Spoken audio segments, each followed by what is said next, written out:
sūnų, kad kiekvienas, kuris jį tiki, nepražūtų, bet turėtų amžiną gyvenimą. Pasakyta, nepražūtų.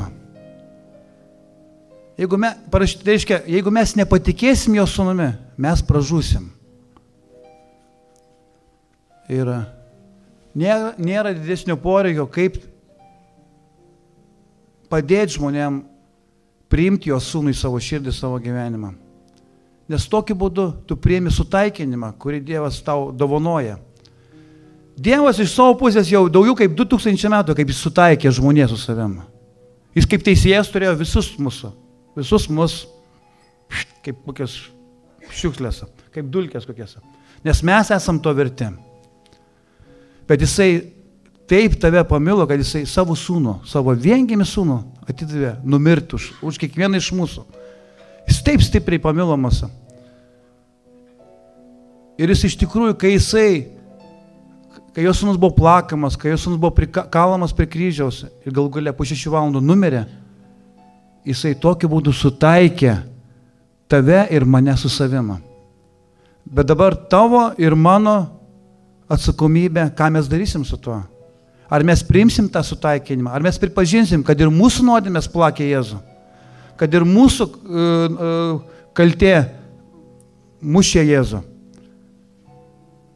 Ir ar mes pakviesim į savo gyvenimą, ar mes susivoksim, kad mes gyvenam be jo, dėl to esam tamsoj, kad jis mums reikalingas yra. Ir atiduosim jam savo gyvenimuose. Ne tik tai laiką savaitgalį, bažnyčiai, o visą likusias dienas man priklauso, aš gyvenu taip, kaip aš suprantu. Bet visą savo gyvenimą atiduosim. Neseniai mes girdėjom liūdimą, kaip vienas žmogus pirštus savo atidavė. Jie buvo sudeginti rūgštim, jisai nesugebėjo tada. Tai buvo moteris, nesugebėjo atiduoti visą, bet sako, aš atidavau jam pirštus. Kas vyko, kai jinai atidavė savo pirštus, nudegintus rūgštim, sieros rūgštim, ar druskos rūgštim, nesvarbu. Vieną dieną atsikėlė ryte ir žiūri, kad tie pirštai sveiki.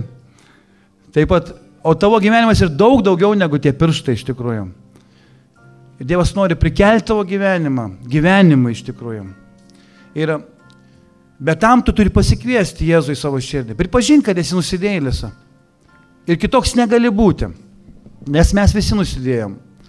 Ir visi stokojam Dievo garbės. Aš tiesiog melsiuos kartu su tavim. Kviesiu, tai bus žodžiai pripažinimo, kad esu nusidėjėlis. Ir pripažinimo to, kad Dievas mirė ant kryžiaus, praliejo savo kraują ir buvo prikeltas iš numirusių. Ir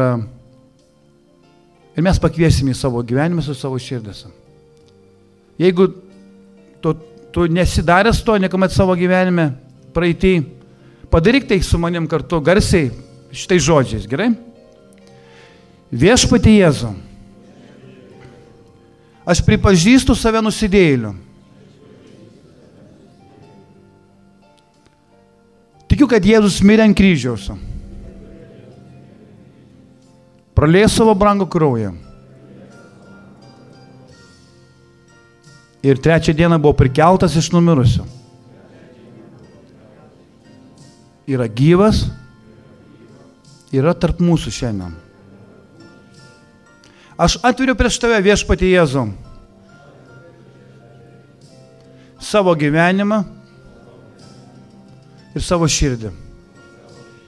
Įeik į mano širdį ir į mano gyvenimą. Savąja dvasia. Atgimdyk mane iš naujo ir suteik man amžinai gyvenimą. Dovanai. Savo krauju nuplauk mano širdį ir mano nuodėmėse. Aš priimu tave dabar ir savo lūpomis garsiai išpažįstu, širdimi tikėdamas, kad Jėzus Kristus yra Dievo sūnus ir kad Dievas prikėlė iš numirusių ir kad Jėzus Kristus yra viešpats. Ir nuo šios maldos aš skelbiu Jėzų Kristų savo gelbėtoju, savo viešpačiu. Amen. Amen. Amen.